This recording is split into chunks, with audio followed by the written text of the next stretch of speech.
Hello, I'm Shannon. Before lockdown, me and my partner all planned to get married in May. Obviously, that all fell through due to the whole COVID-19. Before this all kicked off as well, I was full-time employed. Everything was all happy, being able to go to the shops willy-nilly. But obviously, things have changed now. It was in March when I first really heard about the coronavirus. That's when it really started to kind of affect me and my work. That's when it was all the news articles. I kind of read into it a bit more, and then because I used to work in a court, in a law firm. Sorry, with that. That's when things started to get pulled from the court, and then I noticed a dip in like the workload and everything, and then my work, obviously they made me I went on furlough, and then that's when I really noticed it all. I did initially work from home for about 2-3 weeks, and then we were offered, at my employment, were offered to voluntary furlough, to which I offered, as the workload would just nosedive. There was nothing for me to do. Most of the times I was just sitting doing the same thing over and over again. So I offered to be furloughed, to which I obviously was, yeah. So what was it like then, sort of being furloughed and suddenly at home when you've been used to being out every day? Mental. Luckily, this is when I had a puppy. So we always say silver lining to coronavirus in this house. So look, I had a puppy. So if anything, it fell perfectly. So I looked after the little puppy, let him grow up and everything. But it was different. Like routines everything just went out of whack. Like I was used to waking up at 6 o'clock in the morning, having my tea, blah blah. I had like everything scheduled, and then it all of a sudden went all. But I could get up whenever I wanted, and then. It was just a bit bizarre, yeah. So in April, we got an email from our wedding venue saying, just a heads up, the wedding's still going ahead as of the moment in April, but at the minute we're going to have to do thermometer checks when they come in and all that stuff, all the precautions. Then it was literally like a few days later we'd get another email saying, your guest list might be smaller than what you expected. And then literally it was like early May we got the confirmation saying, yeah, it's been cancelled, we have to reschedule and everything. But yeah, so it's April, May, that's the time. So obviously it sounds like there was a period of time where you really didn't know whether it was going to go ahead. Yeah. And if it did, it was going to be very different to what you'd imagined. How did that kind of feel, the not knowing? Oh, that was anxious, because we expected it but didn't expect it in the most silliest way ever. Like we were having a really small wedding anyway, so we only wanted our intimate people there. So when they gave us the offer saying, oh, you can still have the wedding but it will only be a limited people, was like, okay, like we can do with that.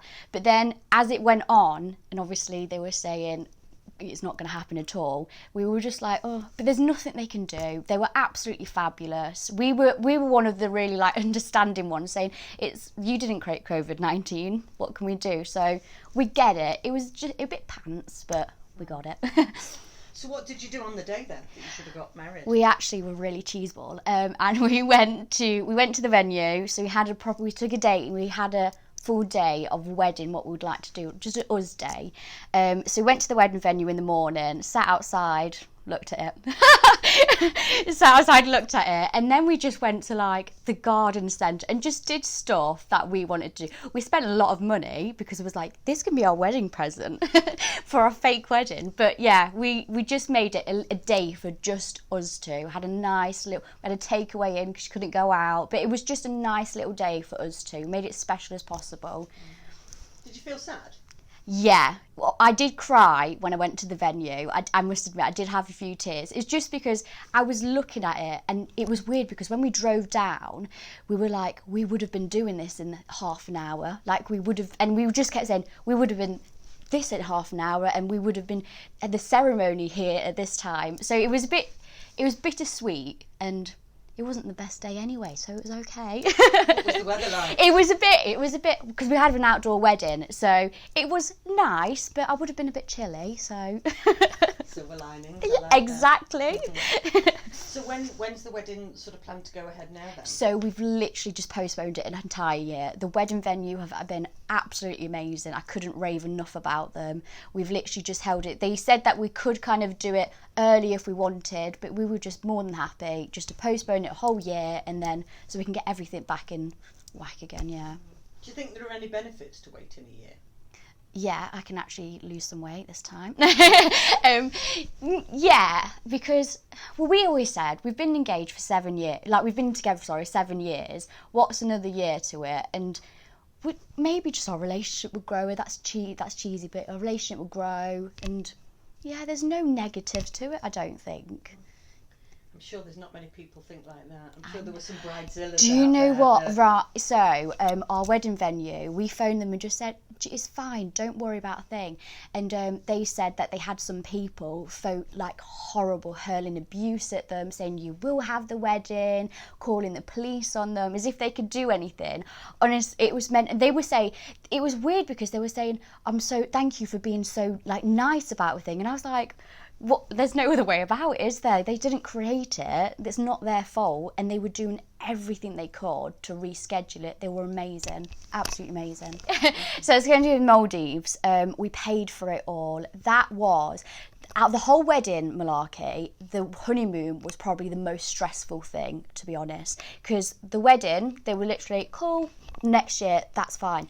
With the holiday, the honeymoon, it was because we paid for it and it was a lot of money, so it was like we didn't hear until 7 days before we were supposed to go. So we were like, are we going? We really did not want to go because we spent so much money on just a normal holiday, we couldn't justify it. It was with the reason why we spent so much because it was our honeymoon, a special time. So like we were like, we really want it cancelled, and to not know for 7 days until you go, we were like so anxious.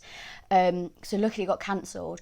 Getting the refund back and everything, rebooking, still to today wouldn't be able to rebook it because like the Virgin who we booked it through, it's just been, you can't contact them because what they're doing is prioritising people who are going now, so you can't get through to them, so we can't rebook it, so we've just got a lot of money sitting in a voucher in their pocket. So it's just like, that was a nightmare. And the flights, we booked flights, we reserved our seats on the flights, and getting the money back for that was just a bit of a pain. The honeymoon was the most stressful bit, without a shadow of doubt. It was just manic. But what was that about the weather? Was it raining in the morning? Yeah, look, right. So it was funny because we were all sitting outside, and me and my sister and James are sitting outside having like a little nice drinky poos, and we was like, oh, let's have a look. We'll be in the Maldives right now. Let's have a look.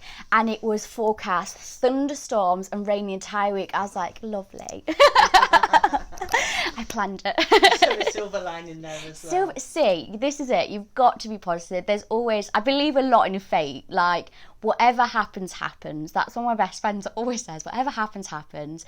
Like, if it wasn't meant to be for this year, next year's just going to be even better. I know it. Like, it's going to be lovely and sunny in the Maldives next year. I'm going to be nice and thin in my wedding dress. It'll be lovely. I've got it planned. Said that you had a puppy in the midst of all of this. Was there a benefit to being home then, do you think? Absolutely. With the puppy Lenny, it was Luna, my little, it was an accident that happened. So it was my little girl, who had the puppy. So first she had to wake up at silly o'clock in the morning to help her give birth, which was mental. Poor neighbours had to be involved.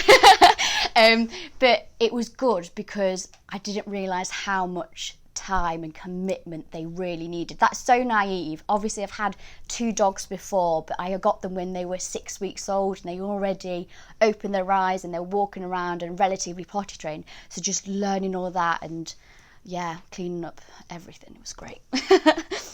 Has it been nice as well in terms of having something to keep you occupied while you've been at home? Absolutely. I've been going up the wall. Some days, because I do get anxiety some days, so if I have like a bad day with my anxiety and everything, having just the routine and having something to keep me occupied has been absolutely brilliant, because it just takes my mind off like anything that I could think negative of. So just keeping him occupied and busy and taking them for walks, silly things like that, it's just been brilliant because you just go up the wall if you've been in here for so long. I'm sick of the place.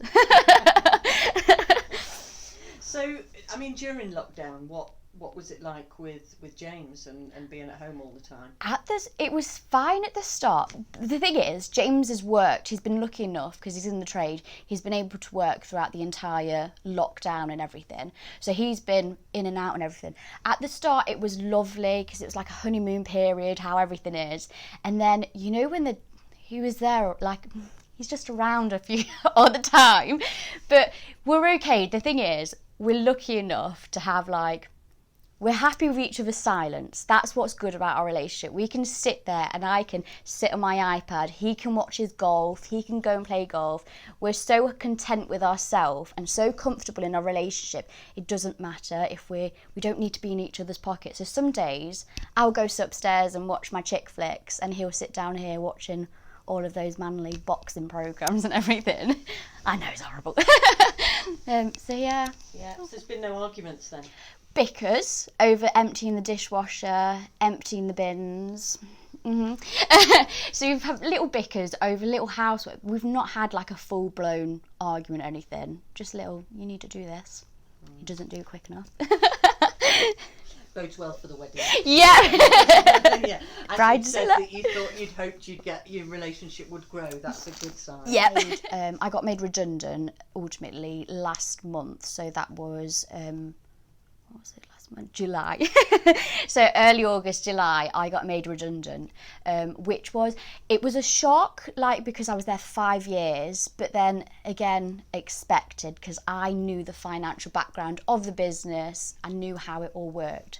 So it was bittersweet. At the moment, I've been applying for more jobs and everything. I've got interviews in the pipeline, but it's just the whole interview thing's a bit different now. It's all via Zoom and Skype and everything. So it's just like a new normal. It's weird, it's different. But I see, the thing is with the whole Zoom and the like Skype talk conversation or interview and everything, I like it. I think it's really great, but I'm a sort of person, like, I feel like body language can't be expressed, and like now you can see I'm very like vocal with my hands and stuff like this. So I'm like, it's and like, yeah, it's the comfort of your own home and everything, but I feel like I'd be a bit more anxious. I don't know why, because I feel like I won't be able to express myself properly, but we'll see. And in a busy house, I guess, with 3 dogs and everything going on, there's kind of a bit of you that's like, when you leave the house for an interview, you just focus fully on that. That's all you're thinking about is you're driving en route, you prepare yourself. Because you do, when you go to an interview, you psych yourself up in the car, don't you, saying, right, this is what I've got to go through.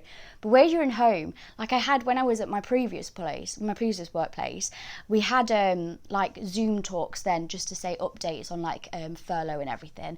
And even then, it was just manic. Like I said, I've got to go and have a silent room when the like 3 dogs aren't jumping at me, and like when James wouldn't bash through the door when he comes back from work.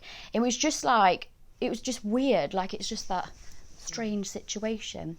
And I guess you face the prospect that if you do get a new job at the moment, you'll be learning a new job and doing it from home. Yeah, that's the strange. It's the whole new normal, isn't it? Like, you've got to this is all new to me, to everybody. So it's strange to get used to it all. You know what? Like, James keeps saying, you must absolutely love not having to wake up in the morning and do whatever you want all day. I absolutely despise it at the minute. Like, it was brilliant the first month or so, but now I've got no routine. There's no reason for me to get up in the morning, so I hate it because I don't have to get up, so I get up whenever I want, which some people are like, that's amazing. But I just don't like no structure, and every day blends into the same day. Every day feels I couldn't tell you what date it is.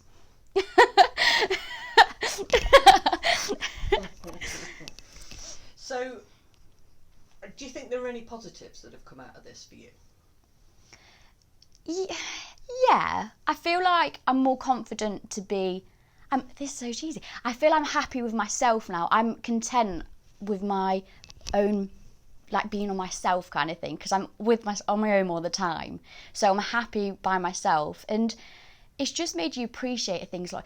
I appreciate like James's mum and granddad, I'm really close with them. So I just appreciate, like, we used to be able to go and give them a hug and a cuddle and a kiss before we left all the time. It's just little things like that. And I dislocated my kneecap a few weeks ago as well, and it was silly things like I was in A&E on my own and James couldn't even go in, and it was just like, I now appreciate just having people's presence kind of thing, and having cuddles and kisses and having that support around me. I slipped, my kneecap popped out over there, so that was a bit mental, because it was obviously the first time I've phoned the ambulance with the COVID and everything. It did take 3 hours for the ambulance to come out. When they came out, I could not rave enough about how amazing they were. They were absolutely outstanding.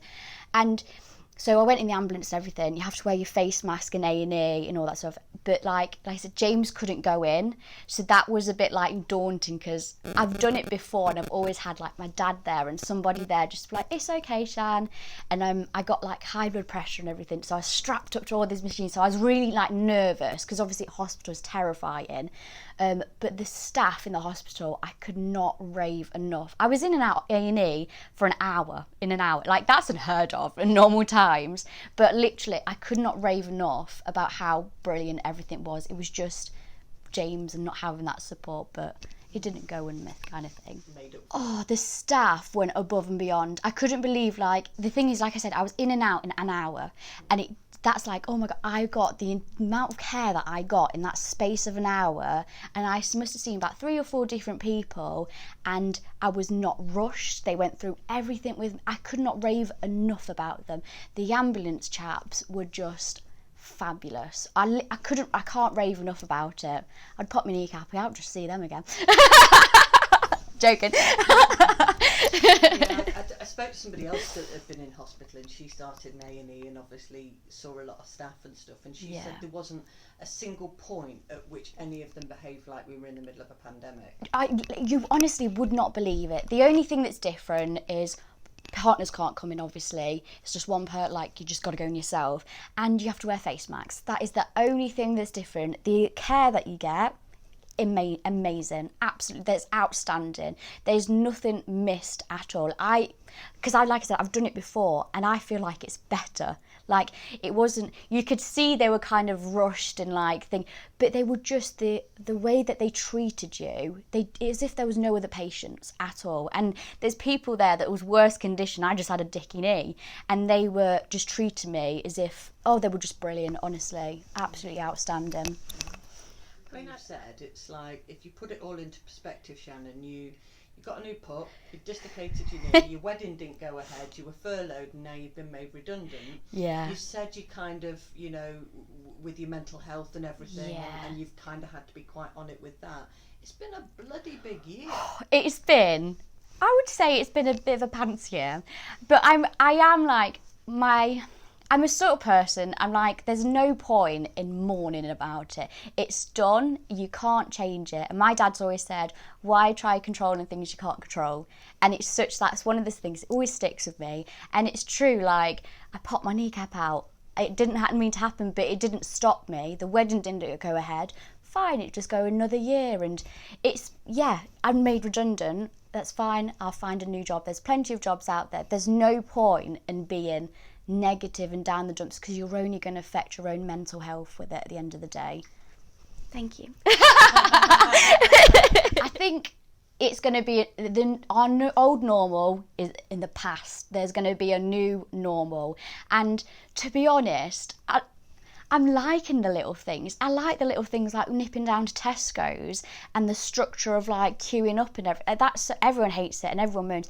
But I just like the whole organised and like the cleanliness of everything. I think it's all changing. I think it will change for the better. I really do. And I think everybody, all the people in the shops, all the police, everybody is doing their best. And I think it's brilliant. I really do.